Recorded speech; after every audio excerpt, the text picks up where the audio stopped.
90% des personnes ne savent pas vraiment ce qu'est la maintenance. Et toi, tu crois savoir? Tu penses faire partie des 10% qui restent? C'est ce que tu vas découvrir dans cette vidéo. Bonjour à tous, je suis Jonathan Sardo de la société Uccello Labs et avec mon équipe, nous avons créé une application qui s'appelle Mint-Easy et qui est une application de gestion de maintenance ultra simplifiée. C'est tellement simple que même un enfant peut comprendre comment l'utiliser. Et c'est vrai que quand j'ai mis le nez dans ce domaine qu'est la maintenance, je me suis rendu compte que c'était un domaine assez obscur. Les travailleurs sont des travailleurs de l'ombre et c'est un métier qui n'attire pas. D'ailleurs, peut-être vous l'avez remarqué, il y a une grosse pénurie dans le domaine de la maintenance. Et quand on creuse encore, on s'aperçoit que ne serait-ce que le mot maintenance, il veut tout et rien dire à la fois. Et ce mot, chez des personnes, ça va évoquer ce qui est la maintenance informatique, d'autres peut-être la maintenance industrielle, d'autres encore le nettoyage. Donc au final, qu'est-ce que vraiment la maintenance? Quelle définition tu donnerais toi? N'hésite pas à le mettre dans les commentaires en mettant pause à la vidéo, comme ça tu pourras vérifier après. Alors, ce que je te propose qu'on voit dans cette vidéo, c'est déjà qu'est-ce que la maintenance? D'après cette définition, d'après la norme, mais qu'est-ce que ça veut dire avec des mots simples que tout le monde peut comprendre? On va parler ensuite de l'historique de la maintenance depuis ses débuts au 19e siècle jusqu'à nos jours et voir pourquoi elle a dû évoluer, quels enjeux ont été rencontrés qui ont fait de la maintenance qu'elle est aujourd'hui, à savoir la maintenance 4.0. Et on pourra également parler des différents types de maintenance qui existent. Donc si c'est un sujet qui t'intéresse, pour lequel tu veux avoir des informations hyper faciles à comprendre et à retransmettre aux autres, je te conseille de continuer cette vidéo. Étant donné que la vidéo est assez touffue, j'ai mis une timeline en dessous, comme ça tu pourras lire et relire des épisodes qui t'intéressent et n'hésite pas à me dire ce que tu en as pensé. Pour commencer, on va parler de la définition. Alors, d'après la norme NF-EN 13306, la maintenance, c'est un ensemble de toutes les actions techniques, administratives et de management durant le cycle de vie d'un bien, destinées à le maintenir ou à le rétablir dans son état dans lequel il peut accomplir la fonction requise. Que veut dire cette définition? Je vous avoue que moi, la première fois que je l'ai lue, j'ai rien compris. J'ai dû la lire plusieurs fois pour comprendre. Mais en fait, vous allez voir, c'est très simple.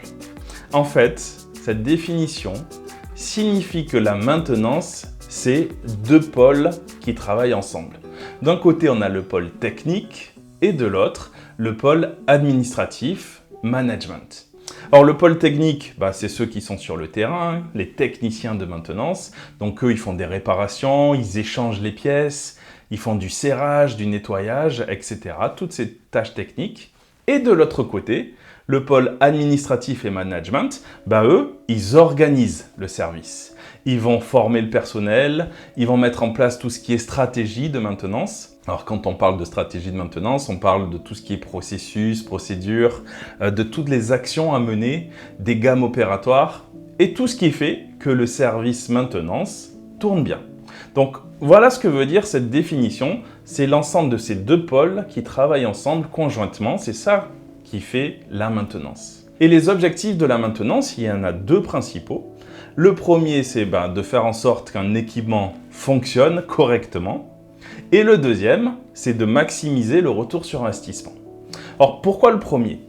On veut que, comme disait la définition, l'équipement accomplisse la fonction requise. Alors, toujours d'après la norme, la fonction requise, c'est la fonction ou l'ensemble de fonctions d'un bien considéré comme nécessaire pour fournir un service donné. Encore une définition alambiquée, ça veut dire tout simplement qu'on attend que l'équipement fasse ce pourquoi il a été fabriqué. Voilà, c'est ça la fonction requise. Et donc ça, c'est un objectif de la maintenance. Et également, du coup, c'est de diminuer les pannes, de faire en sorte que l'équipement continue à fonctionner normalement. Voilà le premier objectif. Le deuxième objectif de la maintenance, comme on le disait, c'est de maximiser le retour sur investissement. Oui, parce que la plupart des équipements, ça coûte très cher, c'est un gros investissement. Et non seulement on veut qu'ils nous rapportent de l'argent par la mise en service, par exemple par les produits que vont fabriquer ces machines, mais également on veut que ça coûte le moins possible en réparation. Et donc la maintenance, ça va faire en sorte d'entretenir la machine pour pas que ça coûte très cher et pour qu'au final le retour sur investissement soit très important. C'était ça les deux objectifs principaux de la maintenance. Tout à l'heure, on a parlé des deux pôles, le technique et tout ce qui est administratif management. On peut dire que ce sont les deux piliers de la maintenance. Pourquoi? Parce qu'en fait, on comprend que la maintenance ne peut pas fonctionner si ces deux piliers n'existent pas. Parce que d'un côté, même si l'équipe technique est au top, ils ne pourront pas avoir des bons résultats si le planning n'est pas fait, si les pièces ne sont pas disponibles, si c'est mal géré en fait, qu'il n'y a pas toutes les bonnes procédures. Pourquoi? Parce que les durées d'intervention vont être importantes, il va y avoir des grosses pertes financières, les techniciens vont être payés alors qu'ils ne peuvent pas travailler, il va y avoir un manque à gagner en production, et au final, ça va bloquer toute la chaîne de vente, et c'est tout le monde qui en pâtit de cette situation, qui en subit les frais. Donc si l'équipe technique, même si elle est au top, que l'administratif ne fait pas son travail, ça ne peut pas avancer. On va prendre un exemple tout simple. Dans le corps, il y a la tête et les mains. Dans la maintenance, c'est à peu près la même chose. La tête, ceux qui réfléchissent, c'est l'administratif et le management. Et les mains, ceux qui sont dans l'action, ce sont le pôle technique. Et c'est très important que ces deux piliers communiquent bien ensemble. Alors comment ils communiquent? Par des bons d'intervention, par tout ce qui est compte-rendu, rapport, et également grâce à l'historique des interventions, ce qu'on appelle le carnet de santé des équipements. Comme ça, on peut avoir une base solide pour la communication. Et ces deux piliers ne peuvent pas fonctionner l'un sans l'autre parce que pour mettre en place des procédures, pour bien tout organiser, il faut avoir des retours expérience depuis le terrain. Mais également, pour bien travailler sur le terrain, il faut des méthodes, des études, il faut que ça soit bien géré. Et on comprend pourquoi les deux piliers de la maintenance que sont le technique et l'administrative management sont obligés de coexister et de collaborer étroitement. Bon, on comprend dans les petites entreprises, peut-être que ce sont les mêmes personnes qui font à la fois le technique et l'administrative management, mais n'empêche que ces deux services existent quand même. Pendant très longtemps, on a confondu l'entretien et la maintenance. Mais en fait, c'est deux choses vraiment différentes. Parce que d'un côté, on a l'entretien qui se contente en fait de faire des réparations, des dépannages en fait quand il y a des problèmes. Et souvent, c'est des travaux qu'on dit systématiques. On les fait automatiquement et en général, on les fait chaque année. Par exemple, on va faire du graissage, du nettoyage, de la lubrification, remplacer des choses, etc. Et l'entretien, c'était quelque chose pendant longtemps qui était très cloisonné. Il y avait un service entretien, donc on ne confiait rien à d'autres. Ceux qui utilisaient les machines, les exploitants, on ne leur demandait pas de faire quelque chose, il y avait le service entretien. Et la communication, c'était un grand n'importe quoi, il n'y avait aucune communication entre les services. Et en fait, l'entretien, c'était quelque chose qui était très statique en fait. Jamais on remettait en cause en fait la périodicité d'intervention, tous les combien on devait intervenir. On ne recherchait pas les causes profondes, vous savez, qui provoquent ces pannes, ces défaillances. Et également, on ne se préoccupait pas du tout de l'amélioration. On n'y pensait même pas. Il y avait un problème, on intervenait. Ça, c'est l'entretien. Et c'est très différent en fait de la maintenance parce que la maintenance, c'est dynamique. La maintenance, elle essaye toujours de se remettre en question, de s'améliorer et elle recherche sans cesse des solutions.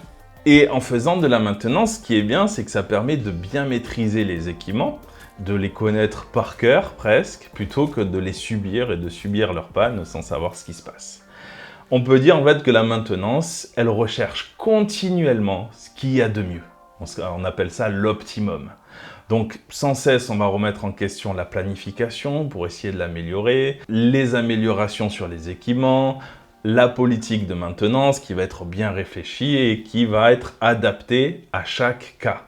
D'un équipement à l'autre, il n'y aura pas les mêmes politiques peut-être, et également d'une entreprise à l'autre, ça peut être différent en fonction de différents critères. Comme vous pouvez le voir, sur ce tableau récapitulatif, on voit qu'il y a de grosses différences entre l'entretien et la maintenance.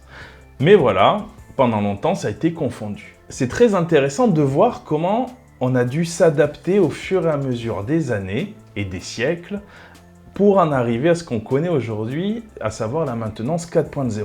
Pourquoi en fait? C'est parce qu'il y a ce qu'on appelle des changements qui sont internes à l'entreprise, mais également externes. Et il y a 4 changements majeurs qui ont fait que la maintenance a dû évoluer. Il y a le premier changement, c'est technologique, le deuxième, c'est économique, le troisième, c'est social, et enfin, c'est des changements écologiques, et on est en plein dedans en ce moment. Alors, on va commencer notre petite histoire à la fin du 19e siècle. Et là, ce qu'on fait, on fait ce qu'on appelle, comme on disait là, de l'entretien. On prend soin des équipements pour qu'ils aillent bien, qu'ils continuent de fonctionner. Et on intervenait dessus quand il y avait une panne. Sinon, on faisait rien dessus de très spécifique. Donc on faisait des dépannages, des réparations. Mais en fait, pourquoi on se comportait de la sorte? C'est parce qu'il y avait 2 problèmes très profonds. Des problèmes qui étaient très ancrés dans la pensée commune. C'est qu'on pensait qu'une panne, une fois qu'elle était réparée, elle ne pouvait pas se reproduire à nouveau. Et ça, on sait très bien que c'est faux aujourd'hui. Et également, on pensait que tout le temps, à chaque fois, pour chaque équipement, la conception était bien faite.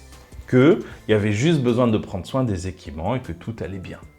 Mais on a très vite compris que la conception n'est pas du tout infaillible. Et là, on a eu une grosse remise en question, puisqu'on a compris qu'il fallait améliorer les équipements, remettre en cause la conception pour toujours améliorer les équipements. Ça, c'était jusqu'à la fin du 19e siècle. Et là, on continue notre histoire pour arriver au début du 20e, dans les années 1900. Là, ça va marquer un tournant dans la maintenance, à cause des pannes dangereuses. À cette époque, avec tout ce qui est la révolution industrielle, il y avait de nombreux équipements qui commençaient à être mis en place, notamment des chaudières et des réservoirs de gaz. Le problème, c'est quand il y avait des pannes, c'était des pannes très dangereuses qui faisaient de gros dégâts matériels, mais également qui ont tué beaucoup de personnes. Il y a eu de nombreuses pertes humaines. Il y en a eu tellement que les organismes nationaux et internationaux ont dû se réunir, réfléchir ensemble, et ils ont mis en place des visites et des contrôles réglementaires systématiques à faire régulièrement. Ça a été un tournant dans la maintenance parce qu'on a compris qu'un équipement qui n'est pas entretenu peut provoquer de très gros dégâts et tuer des personnes malheureusement. On continue notre histoire et on arrive vers la fin de la Seconde Guerre mondiale, vers 1945. Là, la maintenance, c'est un mix en fait. C'est un mix entre l'entretien classique et l'amélioration quand c'est nécessaire.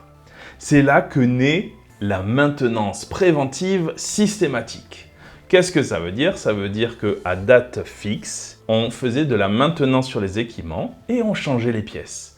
On remplaçait, on faisait des révisions. Le problème, c'est qu'on remplaçait des pièces qui étaient toujours en état de fonctionnement. Et à ce moment-là, donc vers la fin de la Seconde Guerre mondiale, est né un énorme problème qui continue d'exister dans l'esprit de beaucoup encore aujourd'hui. C'est qu'à cette époque, la maintenance était un énorme gouffre financier. Ça coûtait extrêmement cher.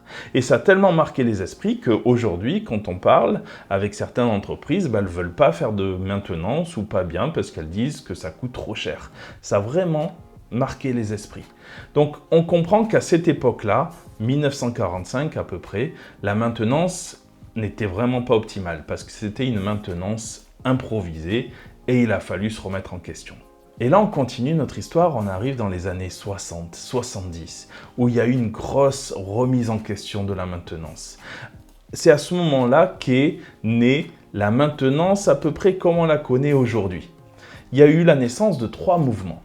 Le premier mouvement, c'est qu'on a commencé à s'intéresser à la fiabilité, à la maintenabilité des équipements. C'est à ce moment-là qu'est née ce qu'on appelle la maintenance centrée sur la fiabilité. On pensait fiabilité, on rêvait fiabilité, on parlait fiabilité. Il fallait toujours atteindre la fiabilité la plus grande des équipements. Et donc, pour y arriver, qu'est-ce qu'on a fait?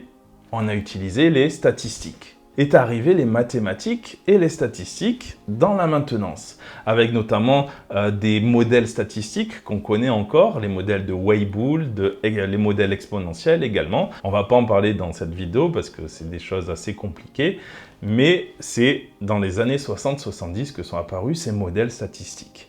On a commencé à faire des analyses aussi, des résultats, des essais, et à faire des historiques des pannes. Et c'est là qu'est née toute cette connaissance autour de la maintenance, cette connaissance historique qu'on se transmettait à travers les services, à travers les années.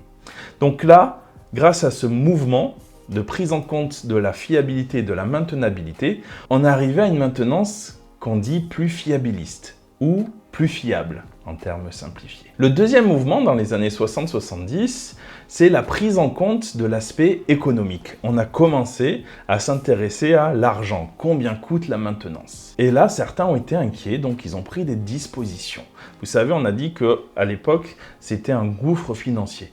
Donc, comment sortir de ce gouffre financier et mieux maîtriser les coûts de la maintenance? Pour ça, une méthode, ça a été de séparer la comptabilité. Et c'est dans ces années-là que la maintenance a eu sa propre comptabilité. Donc les dépenses, elles étaient plus noyées dans des chiffres globaux, des frais de production. On savait exactement combien coûtait la maintenance. Et le fait de séparer la maintenance de la production, c'était deux services séparés aussi, c'est à ce moment-là que la maintenance a affirmé son identité, qu'elle est devenue plus autonome aussi. C'est à ce moment-là aussi qu'on a commencé à parler de retour sur investissement lié à la maintenance. Parce qu'on comprend, pour faire de la maintenance, il faut faire des investissements, il y a des dépenses, mais d'un côté, vu qu'on maîtrisait mieux le côté économique, on a essayé d'éviter de perdre de l'argent, notamment avec le manque à gagner qui était lié au fait que la production était arrêtée en cas de panne. Donc là, grâce à ce mouvement-là, on a eu une maintenance plus économique, mieux maîtrisée. Le troisième mouvement des années 60-70 a vu la naissance de ce qui s'appelait à l'époque la maintenance par contrôle et analyse. On appelle aujourd'hui en fait la maintenance conditionnelle. C'est-à-dire qu'on intervient sur une machine uniquement s'il y a besoin. On ne le fait pas forcément de manière systématique. Parce qu'on a compris en fait que les changements systématiques ne donnaient pas de réelle garantie. C'était pas toujours fiable, premièrement, mais surtout, on a constaté que dans 15 à 20% des cas, quand on démontait une machine et qu'on la remontait, ça introduisait des défaillances qui n'existaient pas encore. Donc la machine pouvait aller très bien, juste le fait de démonter et de remonter, on a 15 à 20% de risque de provoquer une panne. Et c'est des statistiques toujours vraies à notre époque. Donc à cette époque, la règle d'or, ça a été « je ne touche pas à une machine qui fonctionne, même pas pour vérifier que les composants sont toujours bons ». Et donc on intervenait quand il y avait une défaillance qui commençait à se manifester. Vous savez, ce n'était pas encore la panne totale, mais on commençait à voir qu'il y avait un problème. Là, on pouvait se permettre de démonter. Et pour mieux maîtriser un petit peu ces maintenances conditionnelles, on a commencé à mettre en place des systèmes d'analyse non destructifs. Par ultrasons, avec les rayons X et gamma, avec ce qu'on appelle les courants de Foucault, la magnétoscopie, les contrôles vibratoires, l'analyse d'huile, etc. On a mis en place des systèmes où on pouvait contrôler s'il y avait une panne ou pas, mais sans avoir besoin de démonter. Donc on est arrivé avec ce mouvement-là à une maintenance qui devenait plus scientifique et plus objective. On continue notre histoire pour arriver dans les années 1970. Et là, le Life Cycle Cost, qu'on appelle aussi le LCC, fait son apparition. Alors qu'est-ce que c'est ce LCC? Ça représente le coût global. En fait, on a compris que si on ne prenait en compte juste l'investissement de départ sur un équipement, c'était pas suffisant pour prendre une bonne décision. En fait, pour prendre une bonne décision, il faut prendre en compte tout ce que va coûter un équipement sur le long terme. Par exemple, des fois, on a envie d'acheter une voiture d'occasion parce qu'elle est beaucoup moins chère qu'une voiture neuve. Mais le problème, c'est quoi? C'est qu'avec toutes les réparations qu'on va devoir faire sur cette voiture, la vidange, le changement de courroie, les pneus, etc., les freins, les rotules, au final, cette voiture d'occasion peut revenir beaucoup plus cher que la voiture neuve. C'est ça, en fait, le life cycle cost, le coût global. C'est de prendre en compte tout le coût de remplacement des pièces défectueuses, du coup que peuvent coûter les pannes qui vont être plus nombreuses, le manque à gagner que ça va générer, pour savoir si c'est une bonne décision ou pas dans le choix de cet équipement. Donc pour résumer, le LCC, le Life Cycle Cost, ça représente le coût global entre l'investissement, l'argent qu'on y met au tout début, lors de l'achat, et également tout ce que ça va coûter au fil du temps où on l'utilise sur une certaine période. Grâce à l'apparition du LCC, maintenant on arrive à une maintenance qui est beaucoup plus économique, beaucoup plus rentable, puisque les coûts sont beaucoup mieux maîtrisés. Arrive également autre chose depuis les années 1970, c'est ce qu'on appelle la maintenance productive totale. On se rend compte qu'on a besoin d'un certain nombre d'actions pour que l'efficacité d'un équipement soit maximale. On a besoin de faire à la fois de la correction de panne en fait, mais également de la prévention, du préventif et du correctif en fait, et de faire un bon équilibre entre ces deux. Et on va décloisonner un petit peu la maintenance, on va faire participer d'autres personnes. Et notamment les personnes qui utilisent les équipements, ce qu'on appelle les exploitants, ils vont se mettre à également faire la maintenance régulière qu'on appelle la maintenance de niveau 1. Les choses faciles où il n'y a pas besoin de grosses compétences techniques.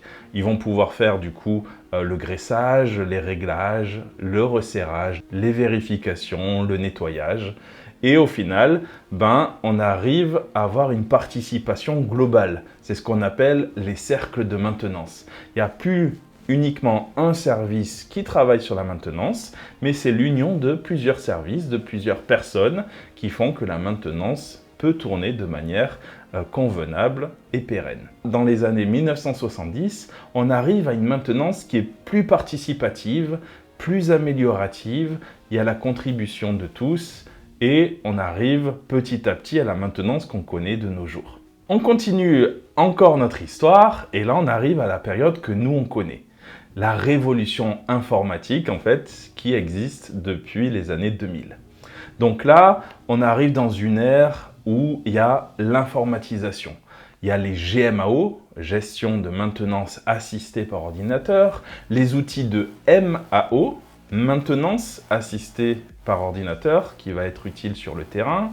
On a la télémaintenance avec les capteurs IoT, la détection automatique et précoce de tout ce qui est défaillance, dérive, et on arrive à des choses interconnectées. C'est vraiment une révolution technologique, puisque grâce à ça, on arrive à faire des diagnostics qui vont être automatiques, informatisés. On a même des robots qui sont capables de faire des interventions de maintenance. On rajoute des casques de réalité augmentée pour que le technicien, pendant qu'il fait sa maintenance, il ait accès aux docs techniques, etc. On arrive donc à ce qu'on appelle la maintenance 4.0. En fait, la maintenance 4.0, c'est à la fois la GMAO, la gestion de maintenance assistée par ordinateur, donc pour le pôle administratif et management, mais également la MAO, la maintenance assistée par ordinateur pour les techniciens sur le terrain.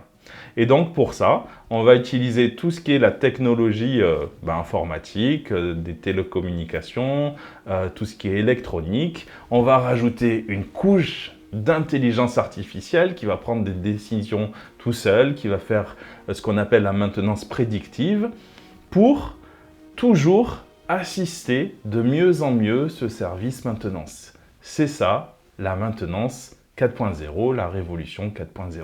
Or, tu vois, en faisant cet historique de la maintenance du 19e siècle jusqu'à aujourd'hui, en fait, on s'est rendu compte qu'elle a été obligée d'évoluer parce qu'en fait, elle est soumise à 3 enjeux. Et ces enjeux-là, en fait, ils sont d'ordre à la fois économique, technologique et sociaux. Pourquoi économiques? C'est parce qu'on a compris qu'on pouvait perdre beaucoup d'argent en fait si la maintenance n'était pas bien faite ou n'était pas faite du tout. À cause des pannes, de par le fait que les équipements ne sont pas disponibles, on a un manque à gagner. Mais également, avec les accidents qui sont produits, il peut y avoir à la fois des pertes matérielles qui vont coûter cher, mais également malheureusement des pertes humaines. Donc au final, ça peut coûter très cher à une entreprise de ne pas faire de maintenance. En plus, qui dit défaillance, qui dit perte, encore plus si elles sont humaines, peut avoir un impact désastreux sur l'image de marque d'une entreprise. Donc on comprend que cet enjeu économique est vraiment quelque chose qu'il ne faut pas prendre à la légère. Le deuxième enjeu est d'ordre technologique. Comme on l'a vu, à force de faire de la maintenance, on a commencé à maîtriser de plus en plus la technologie. On a eu une connaissance profonde en fait du matériel et ça se comprend, à force de le monter, de le démonter, de le régler, de le nettoyer, de remplacer des composants. On a eu une excellente expertise qui a conduit à deux choses, à savoir d'un côté l'amélioration des équipements, mais également à partir d'un équipement, ça donnait des idées pour faire d'autres équipements qui leur ressemblent. Par exemple, à partir de la perceuse à percussion, on a eu l'idée de faire la visseuse. Mais suite à ça, on les a mis sur batterie, etc. Et c'est grâce notamment à cette maintenance que les équipements, la technologie peut évoluer. Et quelqu'un a dit un jour que la maintenance, c'est une excellente école de la technologie. Et le troisième enjeu, c'est l'enjeu social. Et on comprend que les humains ont des besoins, ils ont des besoins de sécurité. Là, on en parle de plus en plus, il y a vraiment les besoins de la protection de l'environnement, donc la réutilisation des machines, des composants qui n'ont pas été utilisés. Peut-être on va appeler ça la cannibalisation, on va prendre un composant pour le remettre dans une autre machine, ou encore on va reconditionner des choses pour d'autres utilisations. On comprend que cette protection de l'environnement est un besoin social important. Et comme on l'a vu aussi, il y a des besoins, des enjeux sociaux au niveau des emplois. Parce que la maintenance génère énormément d'emplois. On a beaucoup travaillé avec la sous-traitance et on continue de travailler avec la sous-traitance de nos jours. Et du coup, il y a eu plein de PME, plein de sociétés, des petites, des moyennes entreprises qui ont commencé à naître. Et elles se sont hyper spécialisées. Certains font du reconditionnement de pièces, d'autres font de la fabrication de rechange, d'autres font de la chaudronnerie, du contrôle des analyses non destructives, du nettoyage, bref. Grâce à la maintenance qui a évolué et ses enjeux sociaux, il y a eu plein d'emplois qui ont été créés. Et aujourd'hui, même s'il y a de la robotisation, de l'automatisation, ça ne veut pas dire que ça a eu un réel impact sur la perte d'emploi. Non, au contraire, même s'il y a eu le personnel de la production qui a diminué, au final, qui dit robot dit nouvel équipement, donc dit aussi qu'il faut du personnel qualifié pour prendre soin de ces nouveaux équipements. Donc au final, vraiment, la maintenance engendre beaucoup d'emplois. C'est sûr qu'il faut s'adapter, que les métiers changent d'année en année avec les évolutions technologiques, mais ça génère des emplois. Aujourd'hui, quand on constate, opérateur de maintenance, c'est un des emplois les plus stables qui existent. C'est également un des profils les plus recherchés. C'est malheureusement aussi, et bizarrement, le profil qui est un des plus boudés. Les gens, ils veulent plus faire ça parce qu'on n'en parle pas assez malheureusement. Et c'est le but de ce genre de vidéo, de réexpliquer un petit peu c'est quoi la maintenance et qu'au final, c'est quand même un métier super cool qui donne envie et qui peut faire progresser. Il faut savoir aussi que même en période de crise économique comme maintenant, il y a toujours besoin de mainteneurs, puisqu'on a toujours besoin des machines pour qu'elles continuent à produire.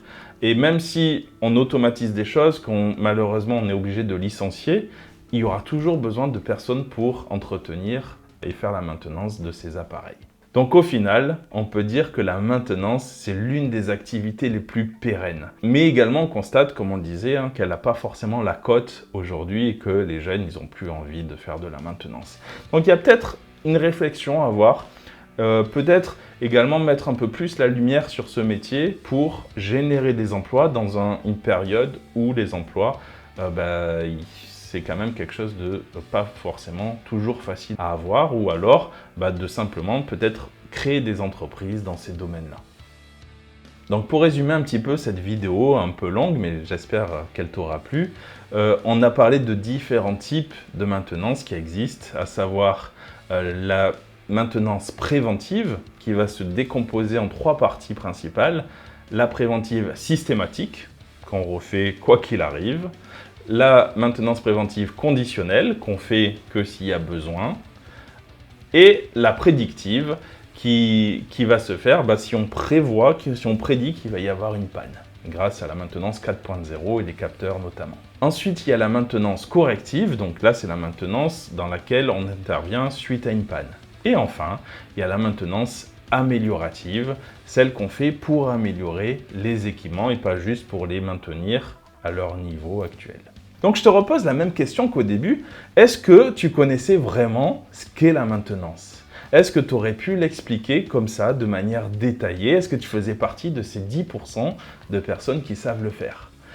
J'espère que grâce à cette vidéo, maintenant, tu as une vision plus claire de ce qu'est la maintenance, que c'est quelque chose de peut-être plus facile, plus compréhensible pour toi, et que tu as bien compris que la maintenance est quelque chose de primordial, on ne peut pas s'en passer en fait, et que probablement, il ne cessera jamais d'y avoir de la maintenance. Mais qu'aussi qu'elle est obligée de s'adapter.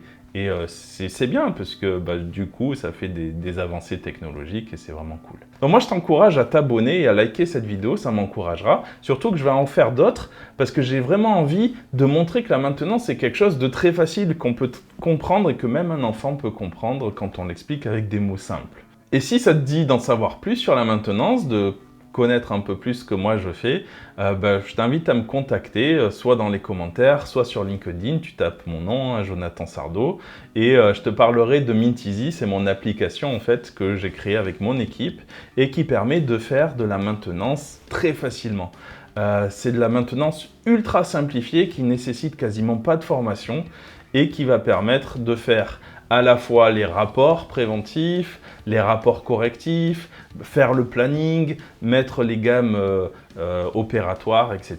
Mais tout ça de manière très simplifiée avec des applications mobiles pour les techniciens, pour les guider pas à pas. Si tu veux en savoir plus, n'hésite pas à me contacter et je t'en dirai plus. Je te remercie d'avoir regardé cette vidéo jusqu'au bout. Franchement, je suis super content et super touché que tu l'aies regardé jusqu'au bout. Et je te dis à très bientôt pour une autre vidéo.